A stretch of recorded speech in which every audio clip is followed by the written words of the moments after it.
Hey, what's up guys, it is I, PC Geekish, and today I'm going to teach you guys how to make a space plane in Kerbal Space Program. Now this typical space plane, or the specific space plane that I'm currently making, will be a multi-role space plane, which pretty much means you can do almost anything with this. There's like endless possibilities. You know, drop bombs, shoot missiles, etc, etc. It's a very good plane. I discovered this and I developed it over the days, and I am making a re-upload of the previous video that I made on how to make it. And the reason for this is I have missed a lot of things, and as I started to develop later models of the space plane that I made for the earlier video, I have solved some of the flaws that made the space plane kind of, you know, shitty, obsolete, and all that crap. But now, since it's a better space plane, I also figured out how to drop bombs and all that, and so I'm going to make the same video. I'm going to make another video about it later tonight. And so let's kind of continue on here and proceed with the video making. Alright, so first you want to start with the cockpit, and that's not too hard. And the cockpit that I use is the Mark I cockpit. It's pretty nice and simple. It's reliable for the space plane that we're making. A proper term to call the space plane is more of a jet because it does not exceed the realm of 60,000 meters. And yeah, it's sorry to say that, but this space plane is for beginners and intermediates who like to have fun flying in the air, drop bombs and all that without installing any modifications and, you know, all that crap. But onwards.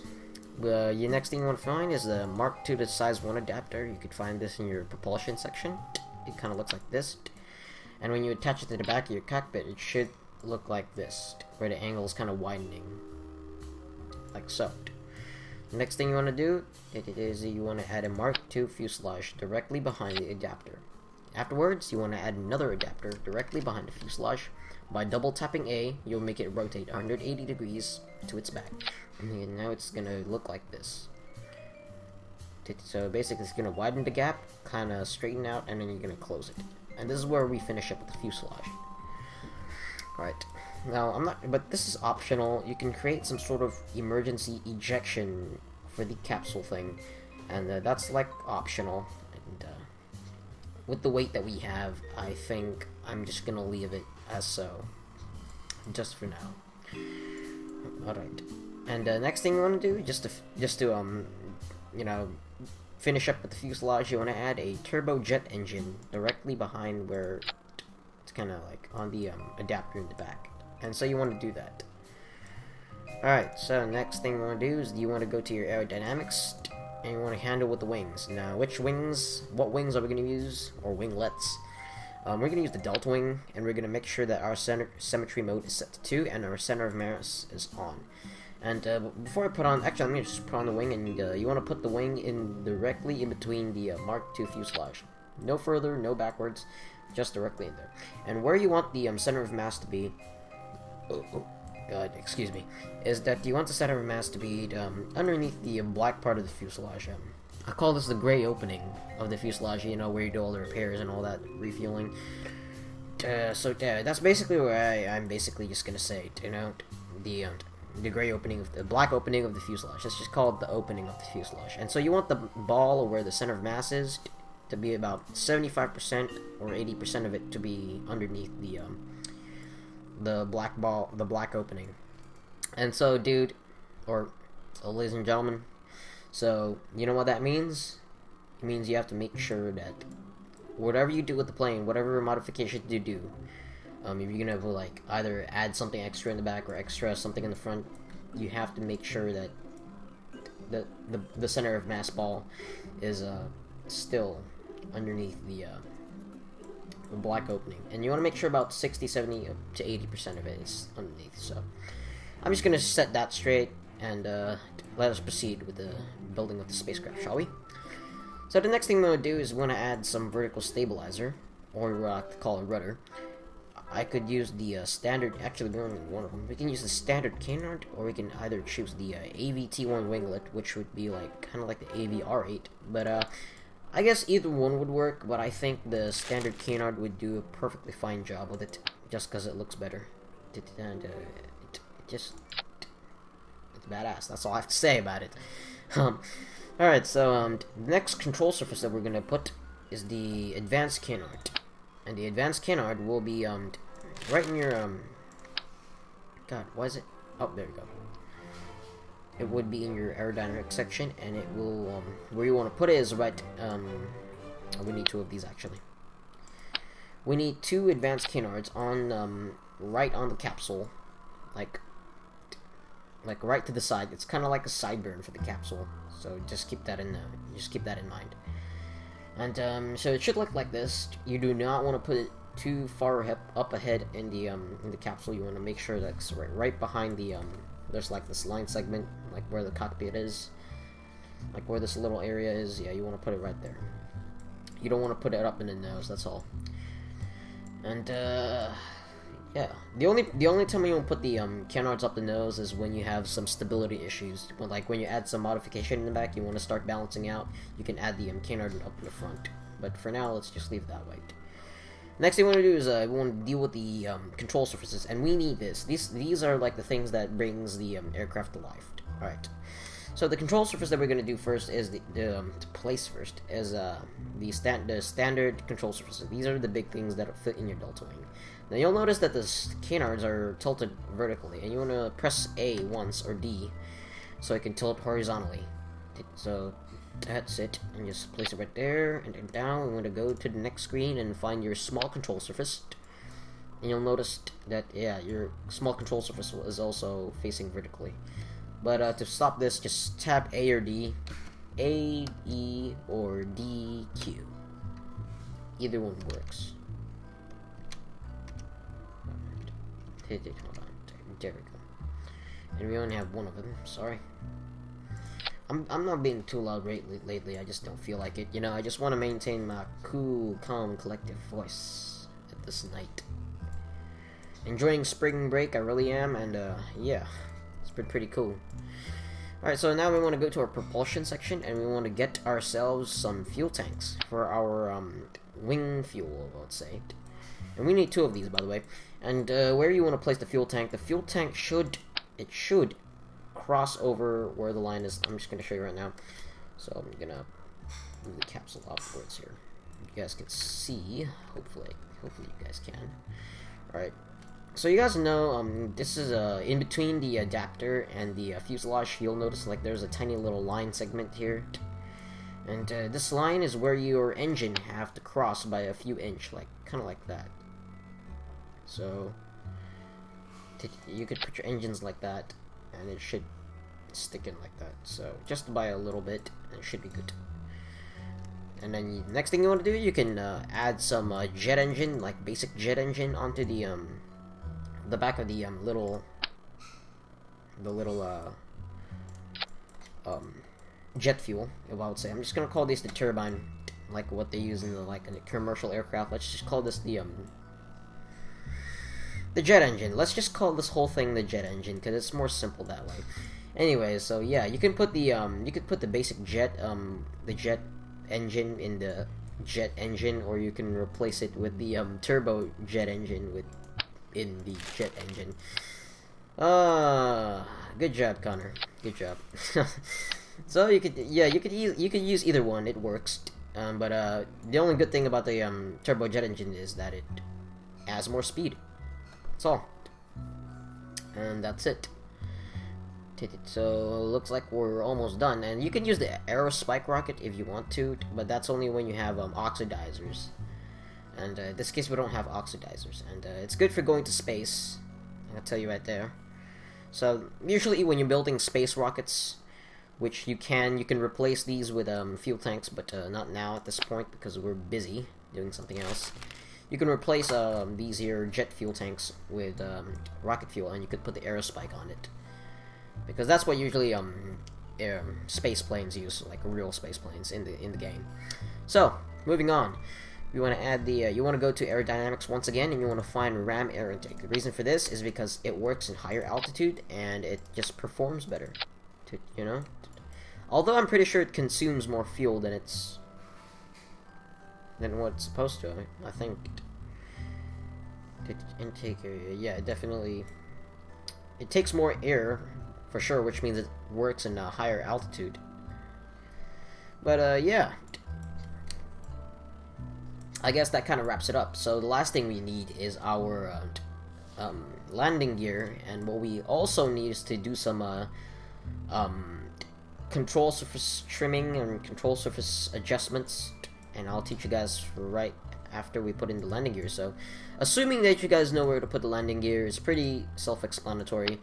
You put 2 underneath the engines. You want to make sure that you put it slightly forward, a little bit above the ram air intake, and so your the little center of mass ball should be about 80% or 75% underneath the black hole opening, and putting one more in as a tail gear should kind of bring it back a little, which I'm still fine with. Right. What else? Oh yes, the trimming. Yes. So as we all know, this aircraft has 3 axes for now. Yes, 3 axes. We have the rudder, the elevator, and the ailerons, and so we have to act as it is a 3 axis. Because in my earlier model and my earlier video, I did not explain this, but we're supposed to right-click into the ailerons, or yeah, and disable the pitch activity, which means it won't be able to pitch, and it will work like a proper aileron. And so is the rudder. You also have to deactivate the pitch in the rudder, and so it won't pitch up. And I don't think a rudder is supposed to pitch up in the first place. So the only thing that pitches up is your actual elevator and your canards. And that maintains the balance from pulling out too much G's and getting yourself into a flat spin, because that's the only problem that in my earlier video that I made, the plane went out of control after pulling its max G limit. And I will tell you guys all the basic analysis for this plane later on, once we fly in the sky. Right. So once we get there and over with, you want to make sure that you have the proper inspection. You want to conduct some inspection here and look, everything's all right. Your center of mass is completely centered. Your center of lift is up there. Thrust, yada yada yada. You know, all this bull. And you want to call the spacecraft and give it a name. All right. So the name that I gave earlier for the spacecraft is a KE-262, and it's not the first KE-262 I made. Like I said in the video, I made a lot of earlier versions of. What did I say? What did I say? Earlier version. I'm sorry. I made earlier versions of it, and there he goes again. I made earlier versions of the KE-262, and some of it failed, some of it succeeded, but this, I have to say, is the most superior one, or at least the most, because I have other models that has bomb dropping, missile shooting, and I'll save that for the other tutorials. So let's pick a crew. We want to find someone gullible and stupid. And you wanna, I'm not gonna save this because I already have other models of it, and we're just gonna launch it. Simple as we're just gonna simply kind of summarize. So what we're gonna go over first in this aircraft, it's outstanding top speed for a jet engine or a jet plane. So you wanna first enable SAS and throttle 100%, no more, you know, and then that's it. There's no more other procedures. Let's go. And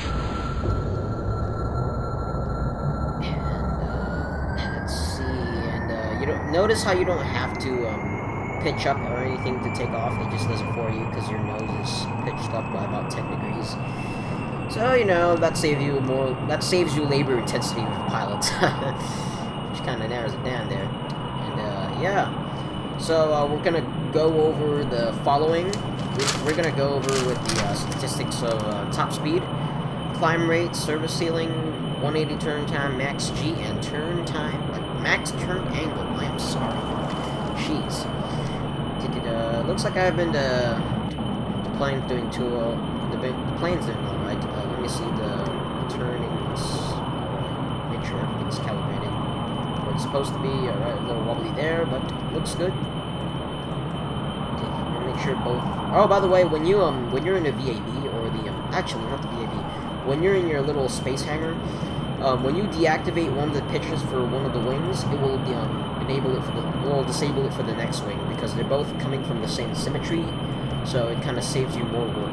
I mean, it saves you work and you have to do less work. That's what I meant to say. So it looks like that we're gonna do a little turn test here, and we're gonna go over the top speed and everything, and looks like the plane is turning all right. Yep, everything's nominal. And so let's go on with the statistics, shall we?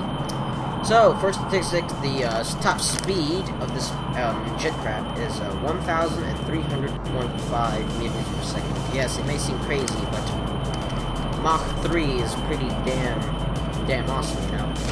So, that's all I can get up to, and then I started losing speed and altitude because I was in my max service ceiling at that point, so I kind of ran out and everything. And the climb rate for this thing is outrageous. It has a maximum climb rate of 350 meters per second. That's all.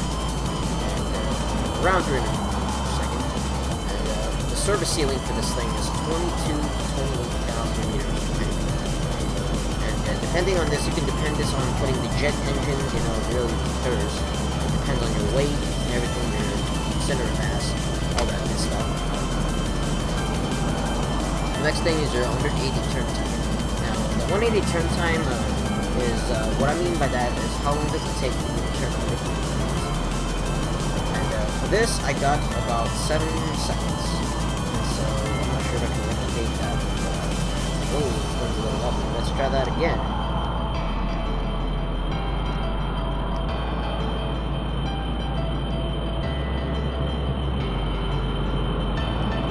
Yeah, that's about 6 to 7 seconds. And you may notice the plane's kind of wobbly, and that is where I'm gonna get to now, which is the max G pullout and the max turn angle. Before you're getting yourself to an angle attack, you're just gonna pull yourself to a bottom. Alright, so the max G pullout of this plane is 10 G, as I demonstrated. If you guys were paying attention to the G meter, I pulled out 10 Gs. And the max turn angle is 45 degrees for this plane, without stopping. So first, let's go over the max G pullout and why is it important to a pilot to learn by many aspects. By many aspects, you want to know that what is your max G pullout before breaking your wings or before getting yourself into a flat spin or whatever. And some pilots could care less, and they're wondering like, wait, why am I going out of control? Why is my plane, stalling and all that? Well, the answer is you're not paying attention to your damn G meter, and so you're starting to fuck things up, and you're not going to be able to fly this thing. So what you want to know is that you want to pull a maximum of about 8.5 to 10 Gs. About 9 to 10 Gs is your maximum limit where you want to start pulling, because when you get over 10, that's it, you're done. It's going to get yourself into flat spin, but it's easily recoverable depending on how hard you pull on the stick or how hard you turn without stopping. So how to turn properly with this plane is you kind of tap S slowly and gradually, I repeat, gradually build up the G's, and then you can start holding the S button and you start to turn nice, smooth, and softly. And, it's gonna start stuttering a little bit, but here you go. It's gonna turn, and as you can see, it's not stopping because you've gradually been building up that G-force, and so the plane is kind of adapting to it. Because if you build rapid G's, like a pilot is gonna faint, and your pilot's gonna black out and everything. But in this case, your plane is gonna freaking like rip apart or whatever. And yeah, so once I got that over with, now let's talk about the max turn angle and how do I know it's 45 degrees. And let me get myself zeroed in real quick, so I can kind of show you guys how I know this. And not bad for the damn 14-year-old, I'll tell you what there. Right, so basically how I know by the turn angle is I want you to pay attention to my gimbal, and I want to pay attention to where I'm going to turn. So in this case I'm going to turn right. And alright, so when I'm turning, I can attain about 8.5 Gs or 10 Gs. Let me just do that one more time, because I kind of let go there. I can attain about 9 to 10 Gs while pulling 45 degrees. Whoa, that was a little more than expected, and I just got myself to a flat spin, but alright. So that's about 10 Gs, that's about 45 to about 50 degrees, so I'm just going to estimate 45. And I pulled about 10 Gs right there, and so that was the maximum limit, and that's how I knew. And keep in mind, this is my later flight model, so it kind of deters, so about 45 to 50 degrees will be your max turn angle, and you want to make sure that you do not overturn, and you want to make sure you maintain your G limit. So just watch your G meter most of the time. Okay, the nav ball is just for curious sake. And how I know it's going to be turning 45 degrees, I can show you right now. So when I pitch up, I hope you guys know what a perpendicular angle is, and I hope you guys know that a perpendicular angle is, in fact, 90 degrees. So let me point out. So the north is where we started. That's our origin. And we're just going to go up, and then we're going to go 90 degrees, and that will be our perpendicular, you know, thing. I'm just going to say. Alright, and you can see 45 degrees is half of that, which is, yeah, and that's our maximum turn time. I mean, turn angle, I'll say so. Whoa, we're going 13,000 feet, and why are we going everywhere? We're going everywhere. Yeah, I'm cutting the engines. Whoa! And yes, ladies and gentlemen, let me just point out real quick, if you go into a high altitude, you will get yourself into a flat spin, and you will lose a lot of surface controls. It will be less responsive, and it looks like that we'll be having a hell of a doozy here. Let me just get this straight. Yeah, we're gonna have to... Crap, what's that debris there? I've never seen that debris before. Oh, that's the sky painter. Yeah, that's the old one. Alright.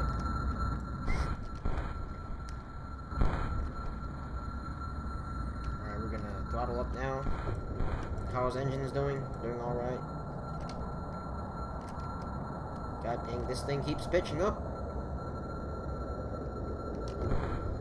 Yeah, come on. Keller, Kerman, what have you done to this plane? I'm trying to do a video here. Alright, so I guess that's all I have to go over this, the video. I hope you guys enjoyed this video, and for the rest of the video, I'm just gonna try land this thing. And, yeah.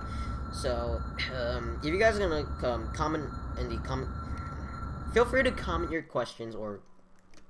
Feel free to ask questions and comment your criticism, but I usually check my comments every day, so don't worry, I'll respond to them. And for criticizing me, I hope you guys give me constructive criticism. I do not like it when I see comments like, "Hey, fuck you, you're just an annoying piece of crap," or whatever. You know, I don't want to hear. I just don't want to hear things that comes out of 3-year-old mouth, and that's all I'm saying. I want constructive criticism, and I want... Ooh, Mach 2.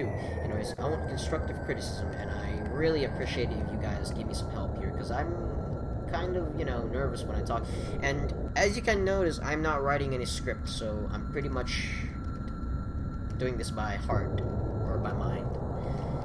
And using all my knowledge to try to educate some of you guys while making a video on how to build stuff in certain games. But, yeah, so I'm gonna be landing in the airfield right there. I have one or two, what you call there, KE-262s landed there safely, and this plane is gonna join them. And I'm gonna see if I can actually park in a hangar. So, yeah, this concludes our tutorial. I'm just gonna land in the, appropriate spot there. Let me see if I can actually get in the hangar. That'd be cool. So, I'm gonna start the landing procedures, and it'd be cool if I can do it first person, but I don't want to risk losing Keller. He's a very gullible fella. And, yeah, so let's do this. Let's, you know, do it first person, let's say. But first, I'm gonna go over some procedures.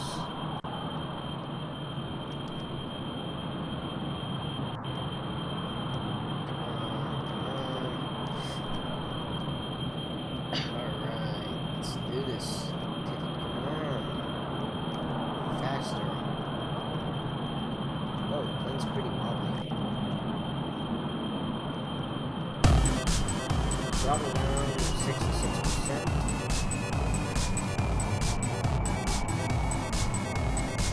Alright, it's kind of wobbly here, but...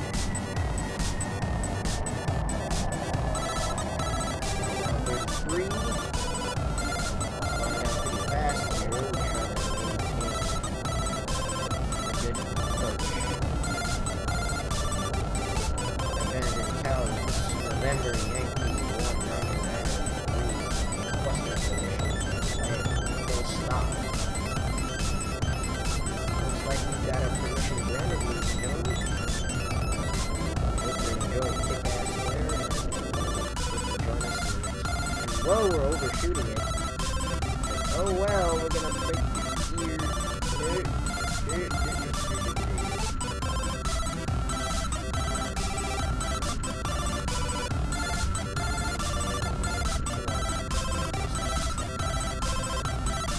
Yay, we've done it.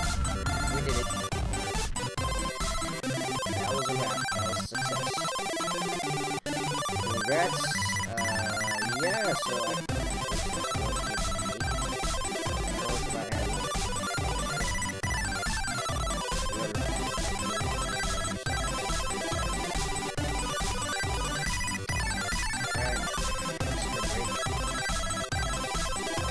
Alright, so if you guys enjoyed the videos, remember to comment for criticism, and I'm looking for some feedback from you guys, and feel free to ask me questions. I usually answer them every day. And yeah, I hope you guys enjoyed this video. This is PC Geekish, signing off, and have a nice spring break.